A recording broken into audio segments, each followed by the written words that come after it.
নমস্কাৰ বন্ধু বান্ধৱীসকল, স্বাগতম জনাইছোঁ অল ইনফো ইন আছামিজ চেনেললৈ। আজিৰ এই ভিডিঅ'টোৰ জৰিয়তে ইউটিউব জগতৰ কেইবাটাও ডাঙৰ খবৰ লৈ আহিছোঁ। তেন্তে পলম নকৰি আজিৰ এই ভিডিঅ'টো আৰম্ভ কৰোঁ।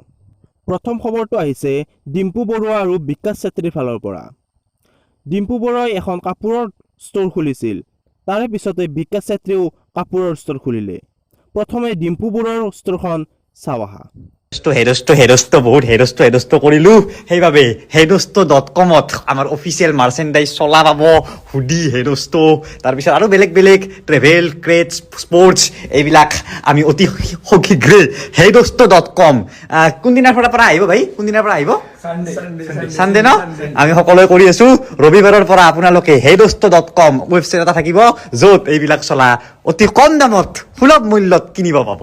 হেৰষ্ট দেয়াৰ থাকিব, বিভিন্ন টাইপৰ আমি ডিজাইন বনাম বা আপোনালোকৰ ডিজাইন দিব পাৰে, এনেকুৱা থাকিব দেয়াৰ চব দেয়াৰ হৈ যাব। আৰু এতিয়া আমি আছোঁ ফেক্টৰীত, আৰু অতি সোনকালে আমাৰ নেক্সট লেভেল মাৰ্চেণ্ডাইজ আহি আছে। গোটেইখিনি ব্লগত দেখা পাব, আপোনালোকে গমেই পায়। বহুত এক বছৰ আগৰ পৰা লাগি আছোঁ নেক্সট লেভেল মাৰ্চেণ্ডাইজৰ কাৰণে।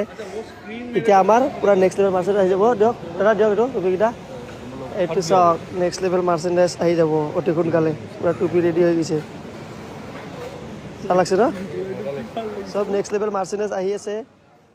ডিম্পু বৰুৱা আৰু বিকাশ চেত্ৰীৰ এই পদক্ষেপটো কেনেকুৱা লাগিল কমেণ্ট কৰি জনাব। দ্বিতীয় খবৰটো আহিছে বেতালৰ ফালৰ পৰা।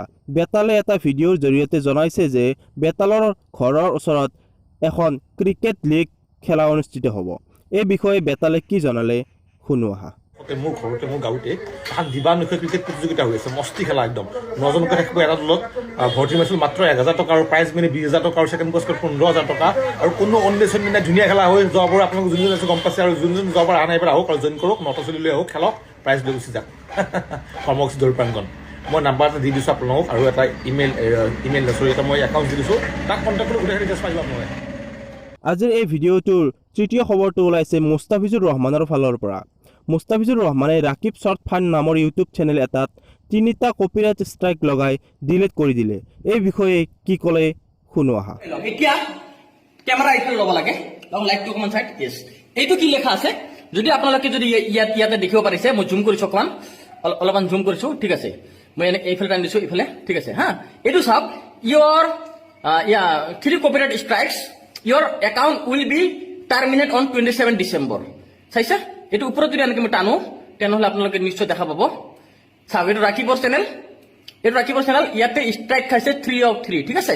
3টা ষ্ট্ৰাইক আমি দিছো, আৰু ইয়াতে তাৰ অলৰেডি নটিফিকেশ্যন ইয়াতে শ্ব' হৈ গৈছে 27 ডিচেম্বৰত তেওঁৰ চেনেল ডিলিট হ'ব। আৰু এটা যদি আপোনালোকে দেখিব, আৰু এটা স্ক্ৰীনশ্বট আমাৰ হাতত আছে, মই নিশ্চয় প্লে কৰাম আপোনালোকৰ কাৰণে। এইটো ষ্ট্ৰাইক, এইটো চাওক, তেওঁৰ চেনেলত ছাবস্ক্ৰাইবাৰ হৈছিলে 49,000। ইয়াতে চাওক, ইয়াতে কি আহিছে 3 ষ্ট্ৰাইক। যদি আৰু জুম হয় কেমেৰা, য়েছ, 3 ষ্ট্ৰাইক। এইটো ৰাকিবৰ চেনেল। চেনেলত মোক চেলেঞ্জ কৰিছিলে যে মোৰ চেনেলত ষ্ট্ৰাইক আৰু দিয়া দম আছে নেকি। আচলতে তেওঁ মোক চেলেঞ্জ কৰি ভুল কাম কৰিছে। কথাটো হ'ল কি, মই মোৰ ক্ষমতা দেখাব খোজা নাছিলো তেওঁক, মই কেৱল ৱাৰ্ণিংহে দিছিলো এটা ষ্ট্ৰাইক দি পেলাই।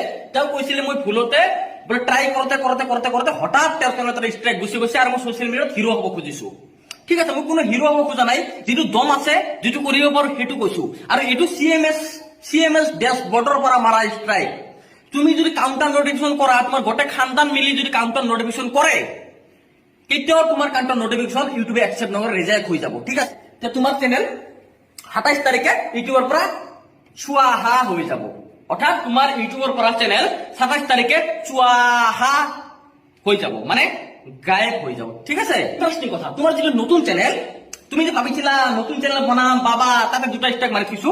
আৰু যদি তুমি নতুন চেনেলত যিকোনো মোৰ ভিডিঅ' থাকিব নালাগে, যিকোনো ভিডিঅ' আৰু নতুন চেনেলত তোমাক চেলেঞ্জ কৰিছো, তোমাৰ ভিডিঅ' মই 1 মিনিট টেক ডাউন কৰাম, ঠিক আছে। মুঠৰ ওপৰত তোমাৰ ইউটিউবত এন্ট্ৰি নাই। 100টা চেনেল বনাবা, 100টা চেনেল তোমাৰ ডিলিট কৰিম, অপেনলি কৈছো। বিকজ তুমি মোৰ ভিডিঅ'ক লৈ খেলিছা, তুমি মোৰ খানদানক লৈ খেলিছা, তুমি মোৰ দেউতাকৰ দম ধৰিছিলা যে মই তোমাৰ ষ্ট্ৰাইক মাৰিব নোৱাৰিম। এতিয়া তুমি কি কৈছিলা ৰাকি ভিডিঅ'টিত যে তোমাৰ দম আছে, তুমি ষ্ট্ৰাইক উঠাই ল'বা। এতিয়া তোমাৰ খানদানত দম ধৰিছো, তোমাৰ খানদান, তোমাৰ দেউতাৰ দম ধৰিছিলা, মই তোমাৰ খানদান দম ধৰিছিলো। যদি ৰাখি ভাই পাৰা, তেনেহ'লে তুমি তোমাৰ ষ্ট্ৰাইক উঠাই দেখুওৱা।